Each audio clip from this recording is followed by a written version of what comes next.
Ibu saudara sekalian, puji Tuhan. Haleluya. Salam saudara sekalian. Puji Tuhan, pagi hari ini kembali kita di minggu ketiga ini, kita bersama-sama duduk di bawah kaki Tuhan untuk mendengarkan firman Allah hari ini. Renungan kita pagi hari ini yang bertemakan pemberian yang menghasilkan penggenapan janji. Pemberian yang menghasilkan penggenapan janji. Mari kita ulangi bersama-sama. 3, 2, 1. Pemberian yang menghasilkan penggenapan janji. Saudara-saudara, mau saudara menggenapi janji dalam hidup saudara dari Tuhan? Saudara mau menggenapi apa yang Tuhan janjikan bagi kita sekalian? Puji Tuhan. Bapak Ibu saudara sekalian, bagaimana kita menerima janji Tuhan untuk penggenapan janji Tuhan bagi hidup kita? Kita harus belajar pada firman Tuhan hari ini yang bertalian dengan apa yang akan kita baca bersama-sama dalam kitab 1 Raja-Raja pasal yang ke-17. Kitab Raja-Raja pasal yang ke-17 ayat yang ke-8 sampai ayat yang ke-16. Ya. Kitab 1 Raja-Raja, Alkitab saya itu ada pada halaman 514.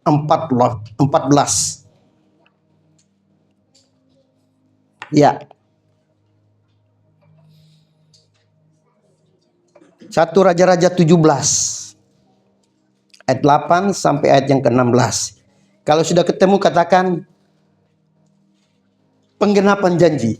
Penggenapan janji. Puji Tuhan. Baik, kita baca bersama-sama ayat ini, akan kita bersaut-sautannya. Saya memulainya dari ayat yang ke-7 dari pasal 17 dari kitab Raja-Raja. Elia dan janda Sarfat. Tetapi sesudah beberapa waktu sungai itu menjadi kering sebab hujan tiada turun di negeri itu. Silakan baca, lanjutkan. Bersiaplah, pergilah ke Sarfat yang termasuk wilayah Sidon dan diamlah di sana. Ketahuilah, aku telah memerintahkan seorang janda untuk memberi engkau makan. Setelah dia sampai ke pintu gerbang kota itu, tampaklah di sana seorang janda sedang mengumpulkan kayu api. Dia berseru pada perempuan itu, katanya, "Cobalah ambil bagiku sedikit air dalam sendi supaya aku minum." Ketika perempuan itu pergi mengambilnya, ia bersuruh lagi, "Coba ambil juga bagiku sepotong roti." Perempuan itu menjawab, "Demikian Allah yang hidup, sesungguhnya tidak ada roti padanya sedikit pun, kecuali sebuah tepung dalam kemayan dan sedikit minyak dalam buli-buli. Dan sekarang aku sedang mengumpulkan 2 bilah potong kayu api. Kemudian aku mau pulang menolaknya bagiku dan bagi anakku. Dan setelah kami memakannya, maka kami akan mati." Tetapi Elia berkata kepadanya, "Jangan takut, pulanglah, buatlah seperti yang kukatakan. Tetapi buatlah lebih dahulu bagiku sepotong roti bundar kecil daripadanya, dan bawalah kepadaku. Kemudian barulah kau buat bagimu dan bagi anakmu." Sebab beginilah firman Tuhan Allah Israel, tepung dalam kemayan itu tidak akan habis, dan minyak dalam buli-buli itu pun tidak akan berkurang sampai pada waktu Tuhan memberi hujan atas muka bumi. Lalu pergilah perempuan itu dan berbuat seperti yang dikatakan Elia. Maka perempuan itu dan dia serta anak perempuan itu mendapatkan makanan beberapa waktu lamanya. Tepung dalam kemayan itu tidak habis, dan dalam buli-buli itu tidak berkurang seperti Tuhan yang dilakukan. Puji Tuhan. Bapak Ibu saudara sekalian, demikian pembacaan firman Tuhan. Yang berbahagia adalah mereka yang melakukan firman Tuhan dan mempraktikkan dalam kehidupan sehari-hari. Puji Tuhan. Saudara-saudara yang dikasihi oleh Tuhan, dari pembacaan kita hari ini kita akan mengambil satu kesimpulan yang luar biasa, saudara-saudara. Bagaimana cerita ini diberitahukan bagi kita hari ini tentang seorang yang bernama Elia. Siapa itu Elia? Elia adalah seorang pemimpin, seorang hamba Tuhan, seorang utusan Tuhan yang dipakai oleh Tuhan dengan luar biasa. Ya, dia adalah seorang yang berkenan di hati Tuhan. Dia adalah seorang yang melayani Tuhan dengan sungguh-sungguh hati. Dia mendengarkan apa yang Tuhan katakan, dia lakukan itu dalam hidupnya sehari-hari. Satu waktu, saudara-saudara, ketika Elia didatangi oleh Tuhan, Tuhan bilang begini, "Engkau harus pergi ke satu tempat. Ada perintah Tuhan yang dilakukan bagi Elia. Kenapa, saudara-saudaraku? Karena saat itu ada satu kondisi alam yang tidak baik. Ya, ada satu kemarau panjang yang akan terjadi di negeri di mana dia berada, saudara-saudaraku. Makanya, untuk menjamin hidupnya dan masa depan daripada Elia ini, Tuhan perintahkan dia supaya dia pergi ke satu tempat. Tempat ini asing buat Elia, saudara-saudaraku. Dia juga belum tahu. Karena dari tempat dia pergi keluar, ya, ke tempat di mana dia akan pergi ke tempat yang dikatakan janda Sarfat itu memiliki durasi waktu yang cukup panjang. Bisa 2 sampai 3 hari perjalanan jalan kaki, saudara-saudaraku. Ada sekitar 50 sampai 80 km jaraknya dari di mana dia disuruh oleh Tuhan pergi ke tempat di mana dia harus berada di sana. Dan dia harus dijamu oleh seorang perempuan yang bernama Sarfat, saudara. Dan janda Sarfat ini bukan janda orang kaya raya.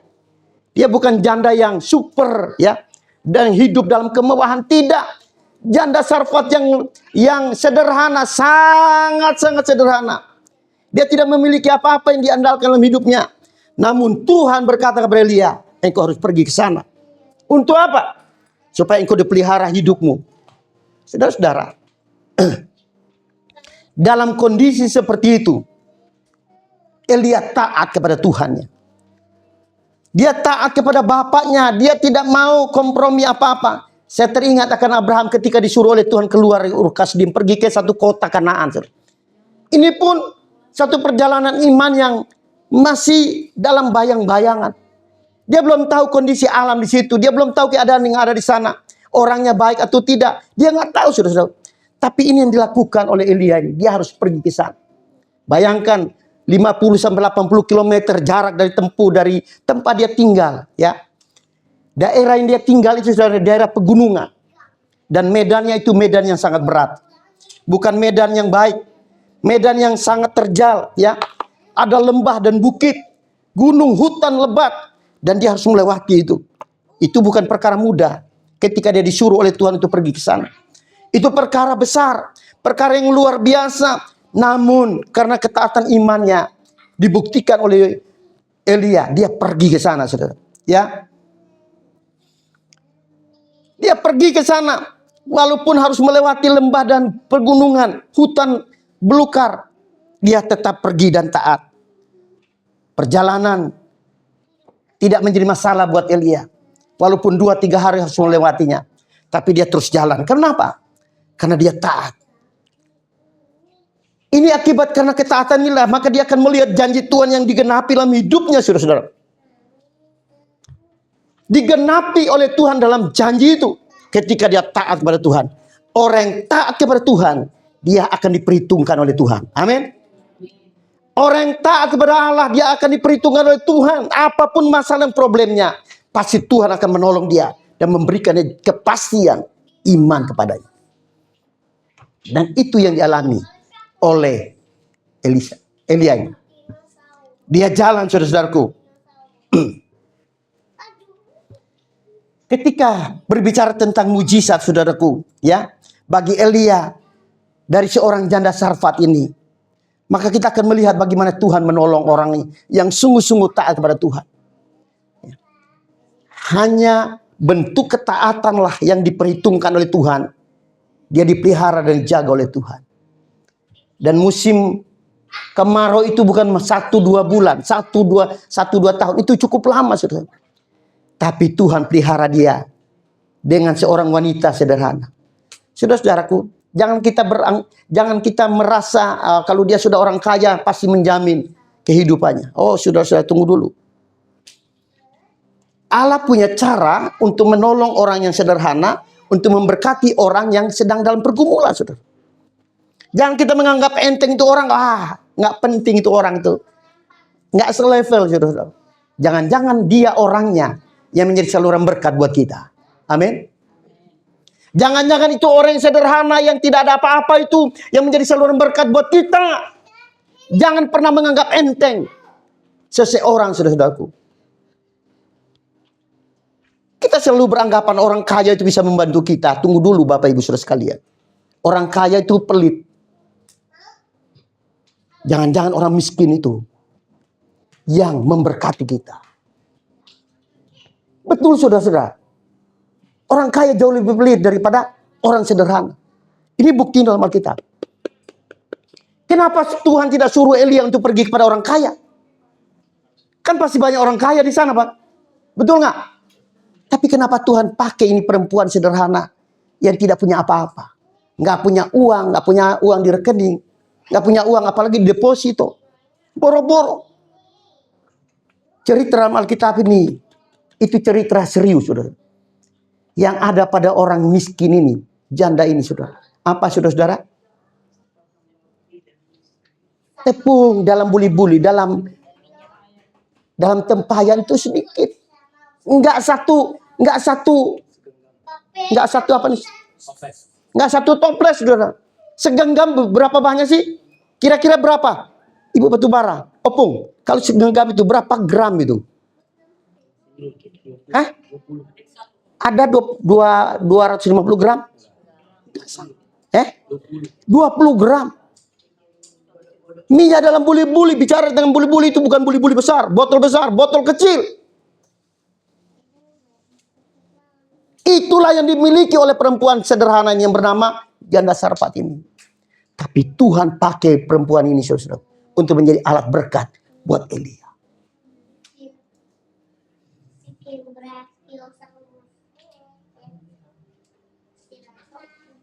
Pagi hari ini, saudara-saudara yang dikasih oleh Tuhan, biar kita belajar taat saja. Kalau Tuhan suruh kita lakukan. Jangan pernah kita anggap enteng sebuah ketaatan.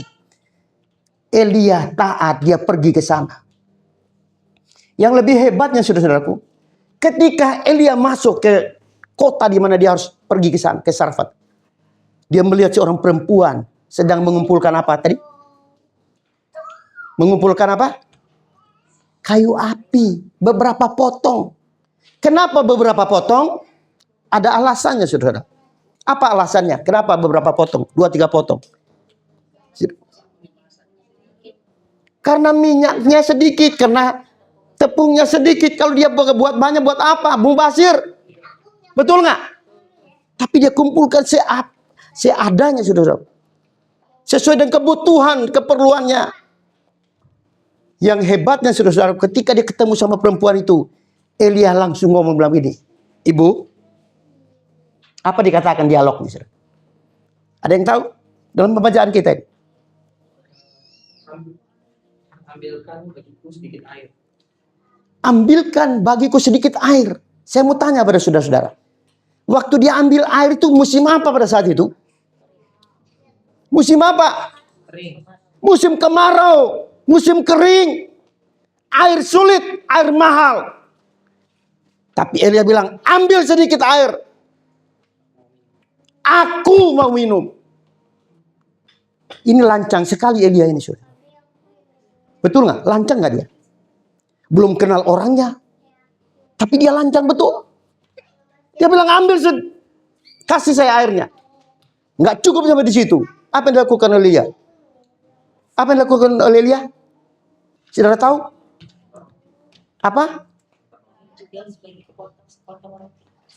Lalu buatkan bagiku dahulu sepotong roti kecil, baru kalian makan, kamu dan anakmu. Kasih saya duluan dulu. Saya mau tanya, ini perempuan taat nggak? Taat. Dia nggak bilang, kurang ajar betul kau ingin bapak ini. Dalam keadaan paceklik seperti ini, dalam keadaan susah seperti ini, kau harus didahulukan. Harusnya keluargaku dulu. Logika nggak kalau begitu? Masuk di logika kita nggak? Itu sangat masuk akal. Kalau dia komplain, itu masuk akal. Karena kondisi alam pada saat itu, kondisi ekonomi pada saat itu yang tidak memungkinkan, tidak mendukung ibu ini. Tetapi dia taat melakukannya, saudara. Dialog yang indah yang dikatakan oleh ibu ini. Bapak, saya kumpul kayu api ini, ya, pulang ke rumah mengelola apa yang ada padaku ini. Dan setelah itu kata kalimatnya, apa dikatakan? kami akan setelah makan kami akan mati. Kenapa ibu itu terlalu ekstrim? Cuma itu aja. Karena itulah satu-satunya. Nah, kita pegang di sini. Kita lihat di sini kuncinya, saudara. Dia melakukan itu. Dia sangat sudah putus asa lah, katakan. Ya, sudah putus asa. Karena nggak ada lagi diandalkan. Nggak ada lagi. Kalau mungkin dia punya kosmos, tempat penyimpanan beras, masih ada cadangan mungkin 2-3 hari, masih mendingan. Ini sudah nggak ada lagi, saudara. Itu satu-satunya barang berharga pada saat itu. Minyak dalam buli-buli kecil itu dan tepung yang ada segenggam itu, sudah. Sedikit itu. Itulah andalan dia. Dan setelah kalau makan, kata dia, kami akan mati. Wajar nggak dia ngomong itu? Sangat wajar. Tapi Elia bilang begini, jangan ibu, taat saja. Dengar ya ibu. Setelah engkau memberikan kepadaku, lihat, sampai nanti Tuhan kirim hujan, tepung dalam buli-buli itu, tepung dalam tempayan itu, apa? Ya, tempayan itu, dan minyak dalam buli-buli itu tidak akan habis. Haleluya. Dia tidak akan habis sampai nanti Tuhan kirim hujan. Kenapa Elia ngomong seperti itu, saudara-saudara? Apa yang saudara petik dari pelajaran iman di sini? Ketika Tuhan kasih hujan, pasti ada kehidupan. Saudara. Pasti ada kehidupan yang Tuhan akan berikan bagi ibu janda Sarfat ini. Dia melakukan, saudara. Mari kita bahas masing-masing ayat yang ada pada kita. Lihat di sini, saudara. Bagaimana waktu Tuhan suruh pergi ke Kerit, saudara.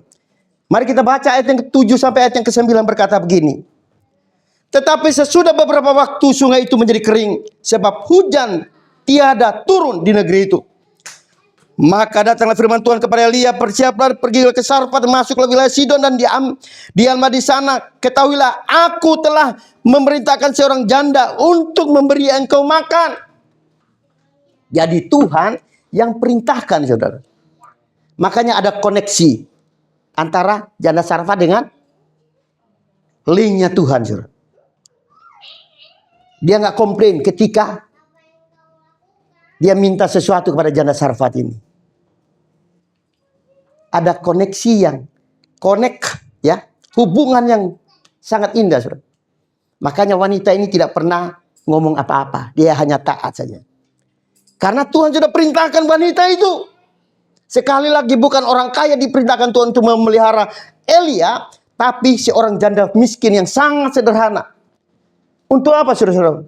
Supaya saudara bisa mengerti bahwa sesungguhnya tangan Tuhan itu bisa pakai siapapun juga untuk memberkati orang-orang yang berharap pada Tuhan.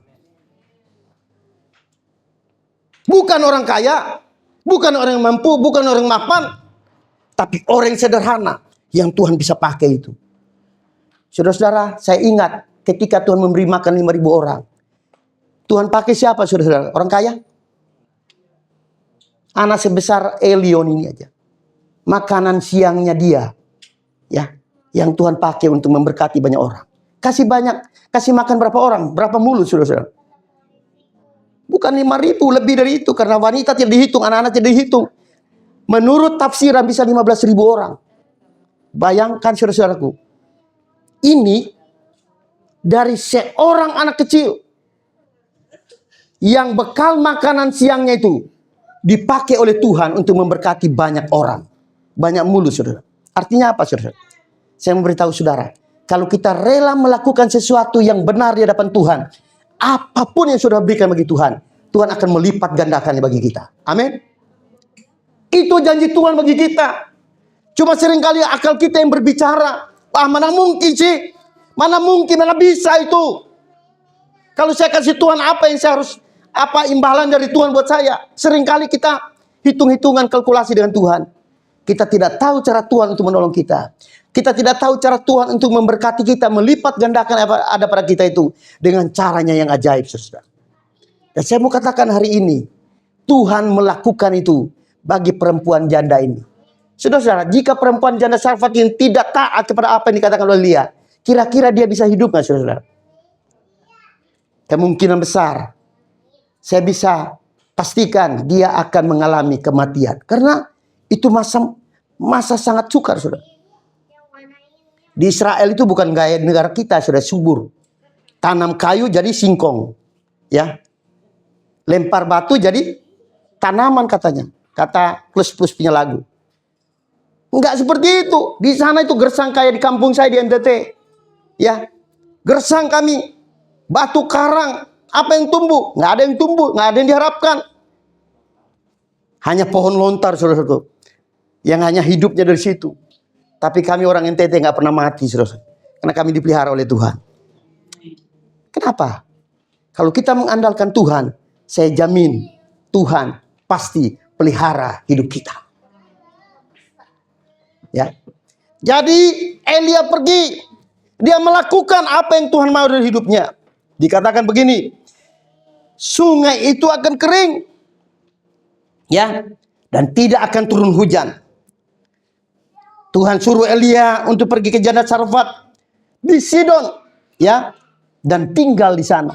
Suruh tinggal. Sayangnya di Alkitab nggak ditulis berapa lama dia tinggal di Sidon itu.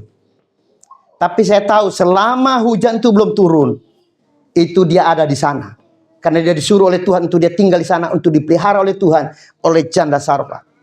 Saudara-saudara dikasih oleh Tuhan, ya, Tuhan perintahkan untuk memberikan makan kepada hamba Tuhan ini. Saudara-saudara, kalau kita peka dengan suara Tuhan, maka kita tidak akan pernah ragu dengan pertolongan Allah. Ya.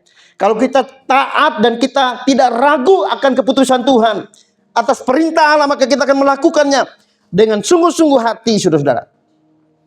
Kemudian, saudara-saudara yang dikasihi oleh Tuhan, ketika Elia melihat janda ini mengumpulkan kayu api, dikatakan, saya sudah sampaikan tadi, dia minta air, dia minta sepotong roti. Dan perempuan ini menjawab, perempuan janda Sarfat itu, ia memiliki segenggam tepung dan minyak sedikit. Saudara-saudara, inilah pernyataan keluhan hati yang tulus yang disampaikan oleh wanita ini. Dia nggak pernah sembunyi-sembunyi, saudara. Apa yang ada padanya, dia ungkapin, dia sampaikan, dia beritahu kepada hamba Tuhan ini. Oke, kata Elia, lakukan apa yang aku perintahkan kepadamu. Saudaraku yang dikasih oleh Tuhan, saya mau katakan begini bagi kita. Orang yang taat dan mau melakukan apa yang Tuhan mau, pasti ada jalan keluar baginya. Pasti ada jalan keluar bagi setiap orang yang taat kepada perintah Tuhan. Dan itu mustahil kalau kita tidak mau melakukannya. Hanya orang yang akan melihat cara Tuhan bekerja dalam hidup seseorang itu ketika dia mau taat kepada Tuhan atas apa yang Tuhan lakukan dalam hidup manusia. Hari ini, saudara-saudara, biar kita sebagai jemaat Tuhan yang ada di tempat ini menjadi orang-orang yang taat kepada Allah, ya, setia kepada Tuhan, melakukan firman Allah, sehingga kita akan melihat bagaimana Tuhan menolong kita. Hanya orang taatlah yang akan melihat mujizat Tuhan, saudara. Ya, kalau kita nggak taat, kita nggak dengar-dengaran pada apa yang Tuhan beri kepada kita atau beritahu kepada kita, maka kita tidak akan pernah melihat bagaimana Tuhan bekerja dalam hidup seseorang. Saudara-saudara, kalau Tuhan perintahkan, lakukan itu. Waktu seorang yang sedang lumpuh, Tuhan bilang, engkau harus keluar. Ini orang, saudara-saudaraku, waktu dia dengar Tuhan ngomong, harus keluar di tempat tidurnya, dia respon nggak? Respon, saudara. Waktu dia respon, apa yang terjadi? Sudah lumpuh bertahun-tahun. Ketika dia meresponi apa yang Tuhan katakan, dia langsung bangkit dan jalan. Bukan saja jalan, dia langsung pikul apanya? Tempat tidurnya. Ini hanya orang yang taat saja. Kalau Tuhan suruh, lakukan. Jangan kita lawan. Kalau lawan, kita tidak akan melihat mujizat Tuhan. Kita tidak akan pernah melihat bagaimana Tuhan menolong kita. Hanya orang-orang yang taatlah yang akan melihat bagaimana Tuhan menolong dia. Saudara-saudara, selanjutnya Elia menerangkan dan meminta janda untuk membuat roti baginya terlebih dahulu. Wanita Sarfat ini dia memberikan prioritas. Ya. Diberikan prioritas. Apa itu prioritas? Apa itu prioritas? Mendahulukan. Mendahulukan seseorang yang diutus Tuhan bernama Elia. Allah menaruh dalam hatinya, dalam hati wanita ini satu beban dan tanggung jawab moral ya kepada hamba Tuhan bernama Elia ini. Dia taat, saudara, nggak kompromi, dia hanya melakukannya. Dan apa yang dilakukan itu sungguh-sungguh berkenan di hati Tuhan. Ya, apa yang Elia ngomong lebih dahulu dia lakukan itu. Kalau saudara ada pada posisi itu, kira-kira saudara apa yang saudara lakukan? Kalau kita ada pada posisi masa sulit seperti itu, siapa yang didahulukan oleh saudara? Ayo, siapa yang saudara dahulukan? Saudara ngerti bahasa Indonesia? Kalau saudara ada pada posisi itu pada saat masa sulit seperti itu, siapa yang saudara dahulukan? Keluarga dulu dong. Diri sendiri dulu dong. Nggak ada cerita itu untuk orang lain dulu. Ya. Mau bilang apa ke orang, bodoh amat. Yang penting keluargaku dulu. Tapi beda dengan perempuan ini, saudara. Dia mendahulukan utusan Tuhan, Elia. Sia-siakah dia lakukan itu? Sia-siakah dia lakukan itu? Tidak, saudara-saudara. Itu sikap hati. Sikap hatinya yang begitu luar biasa. Dia taat sepenuhnya. Tapi dia lakukan itu. Ya. Karena ada kalimat lanjutan apa yang dikatakan oleh Elia. Tepung dalam buli-buli, tepung dalam tempayan itu tidak akan pernah habis. Dan minyak dalam buli-buli itu tidak akan pernah berkurang. Ini kalimat yang mendukung iman dia sehingga dia kuat untuk menghadapi apapun yang terjadi dalam diri. Dia lakukan, dia meresponi, dia bertindak atas apa yang telah Tuhan katakan baginya, saudara. Saudara, dia tahu persis yang ngomong itu bukan orang sembarangan. Yang ngomong itu adalah utusan Tuhan. Kalau ada orang pejabat negara di sini ngomong sama saudara, saya mau bangun rumahmu yang bagus ya. Sudah percaya kepada orang itu? Percaya. Karena dia pejabat, dia punya duit banyak, hepengnya banyak. Betul? Saya percaya dong dia sanggup untuk melakukan. Dia banyak duit.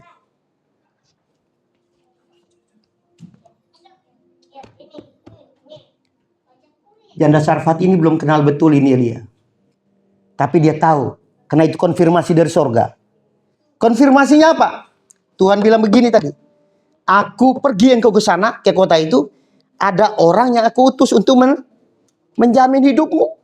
Memelihara engkau. Ini konfirmasi. Makanya tidak ada satupun yang melenceng daripada apa yang Tuhan sudah pesan kepada wanita ini. Atau Tuhan taruh dalam hati wanita ini. Dia tidak pernah ragu, saudara-saudara. Karena dia tahu siapa pemberi kehidupan itu sendiri. Ya. Dia menuruti apa yang Tuhan lakukan.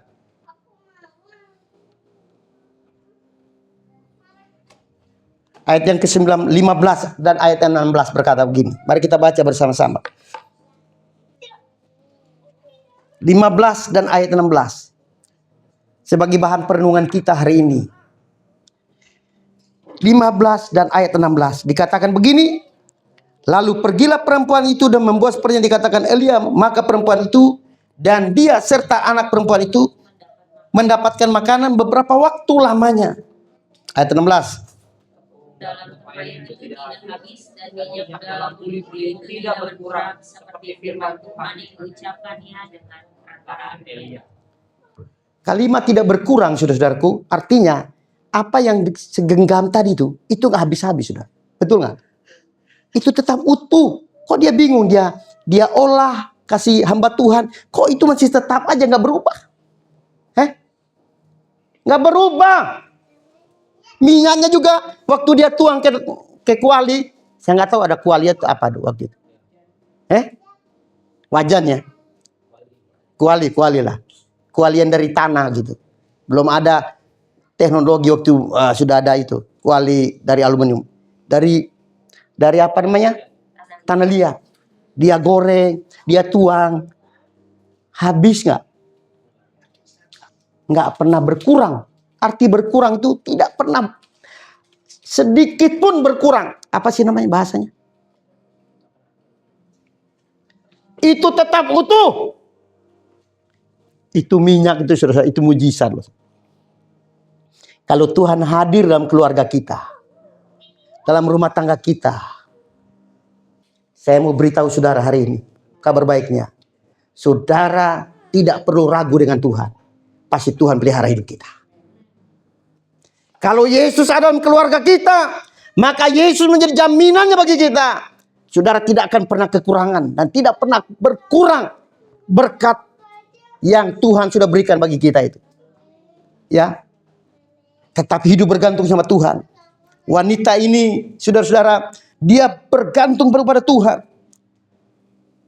Kalau orang yang bergantung sama Tuhan tuh, dia tidak pernah kekurangan, saudara.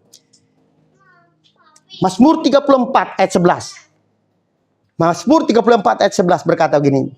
Singa-singa muda merana kelaparan, tetapi orang-orang yang berharap pada Tuhan apa? Tidak pernah. Baca dulu supaya nggak salah. Ayo kakak. Kalian nih baca. Nah, kalian nih. 34 ayat 11. Mazmur. Baca deh. Iya. Singa-singa muda kelaparan, beranak kelaparan, tetapi orang-orang yang mencari Tuhan tidak kekurangan sesuatu apapun. Amin. Singa-singa muda boleh beranak kelaparan, tapi orang-orang yang berharap sama Tuhan, atau orang yang mengandalkan Tuhan, atau orang yang mencari Tuhan tidak pernah apa? Tidak pernah kekurangan sesuatu apapun yang baik. Saya mau tanya, kita ini sudah mencari Tuhan belum? Halo? Kok hanya separuh sih? Sudah. Saudara coba responin dulu. Apa yang dikatakan hamba Tuhan? Kalau sudah ditanya langsung jawab. Biasanya jawaban kedua itu nggak original. Nggak asli. Kenapa? Karena dipaksakan. Betul? Harus repot. Tahu singa? Binatang yang paling rakus, binatang yang paling ganas, raja hutan. Tuhan kasih perumpamaan itu. Karena kalau raja hutan nggak pernah, kalau dia nggak dapat makan itu mustahil. Dia pasti dapat makan setiap hari. Dengan cara dia mengejarnya. Tapi Tuhan bilang ini, singa-singa muda boleh merana kelaparan. Tapi orang-orang yang mencari Tuhan tidak pernah kekurangan sesuatu apapun. Jadi Tuhan itu kasih contoh yang tepat, saudara. Kalau singa aja yang hebat, cara penangkapan mangsanya bisa dapat dengan gampang. Dia bilang itu, dia bisa kelaparan. Tapi engkau dan saya, kita semua ini, Alkitab berkata yang mencari Tuhan itu tidak akan pernah kekurangan sesuatu yang baik dari Tuhan. Perbuatan baik apa yang ada pada kita hari ini yang kita harus lakukan? Sebagai bentuk cinta kita kepada Tuhan. Itu sangat ditentukan oleh kualitas rohani kita dengan Tuhan. Sangat ditentukan oleh kualitas kita dan hubungan kita dengan Tuhan. Kalau hubunganmu baik dengan Tuhan, maka engkau tidak akan pernah segan-segan untuk melakukan sesuatu untuk Tuhannya. Dia akan rela melakukan apapun demi Tuhan. Hari ini saya mau katakan bagi kita sekalian, saudara-saudara. Kalau engkau memberi kepada Tuhan, memberi yang terbaik. Wanita ini memberi yang terbaik bagi hamba Tuhan. Bagi Elia. Dia memberikan seluruh nafkah hidupnya. Seluruh apa yang ada padanya. Enggak separuh-separuh, enggak sebagian, enggak sedikit. Sebagian besar. Tapi akibatnya, janji Tuhan digenapi baginya. Dia dipelihara oleh Tuhan, anaknya, dan dia sendiri. Dan Elia. Sampai Tuhan kirim hujan pada saat itu. Saya mau katakan buat kita sekalian, jemaat yang ada di tempat ini. Belajarlah untuk kita taat. Belajarlah untuk kita dengar-dengar dengan Tuhan. Ketika kita dengar-dengaran dan taat kepada apa yang diperintahkan oleh Tuhan bagi kita, maka lihatlah di bagaimana Tuhan akan menolong dan memberkati saudara dan saya dalam hidup ini. Engkau tidak akan pernah kekurangan apapun yang ada dalam dirimu dan keluargamu jika engkau taat. Ini ketaatan daripada janda Sarfat ini. Dia ketaatan iman mutlak bagi Elia, ya. Nabi Elia ini ketaatannya, dia melakukan apa yang Tuhan suruh kepadanya, pergi, dan dia pergi. Ada pemeliharaan yang ajaib daripada Tuhan, ya. Saudara-saudara, burung gagak yang dipakai oleh Tuhan itu burung yang sangat rakus loh, saudara. Burung yang sangat rakus, apapun bangkai dimakan, disambar sama dia. Tapi Tuhan bisa pakai binatang itu. Ini kan yang sangat mustahil bagi kita. Pernah lihat burung gagak nggak? Ini di Ramasin dulu banyak banget burung gagaknya. Warna hitam. Setiap bangkai tikus yang ada di jalan habis sama dia. Nggak ada yang sisa. Tapi nggak tahu hilang itu. Satu ekor pun nggak ada lagi. Itu burung gagak, itu burung yang rakus, burung yang setia loh, saudara. Dan burung gagak ini burung yang setia sama pasangannya. Kalau dia mati pasangannya, dia kubur sama teman-temannya. Kayak manusia. Dia nangis, dia kubur. Dan dia setia. Ya. Kalau dia sudah jadi duda atau janda, dia nggak mau kawin-kawin. Ini hebat. Saya baca di apa namanya? Di sejarahnya, saudara. Luar biasa nih binatang. Dan dia egois ini binatang. Ya. Tapi Tuhan bisa pakai loh, saudara. Binatang yang rakus, ya. Binatang pemakan bangkai ini dipakai oleh Tuhan untuk mengurus dan merawat, memelihara yang bernama Elia ini. Saudara, tiap pagi dan petang kata Alkitab, saudara baca. Tuhan perintahkan. Dia perintahkan. Yang perintahkan sorga loh, saudara. Sorga memerintahkan burung gagak untuk memelihara, saudara, roti dan daging. Hamburger. Gratis. Selama masa kelaparan itu dipelihara oleh Tuhan. Atas hambanya bernama Elia. Saudara-saudara, saya nggak tahu loh, saudara. Ini kok burung kok dipakai Tuhan. Dia ambil dari mana itu roti dan daging ini? Kan itu sebuah pertanyaan. Sudah tahu dari mana diambil? Dari supermarket? Dari mana, saudara? Saya juga nggak tahu dari mana. Yang jelas Tuhan kirim daging itu dan hamburger itu apa? Roti itu, saudara. Yang penting hamburger itu dikasih. Wadah, saya nggak tahu. Zaman dulu saudara roti belum? Roti yang kayak di sini, coba saudara pergi ke gang satu ada roti. Itu nggak semudah itu, saudara. Ya. Dulu kalau buat roti di sana, itu perlu dibakar dulu. Ya. Dibakar dulu. Pakai kayu api atau pakai sabuk kelapa. Kalau di kampus saya pakai sabuk kelapa. Ada satu proses.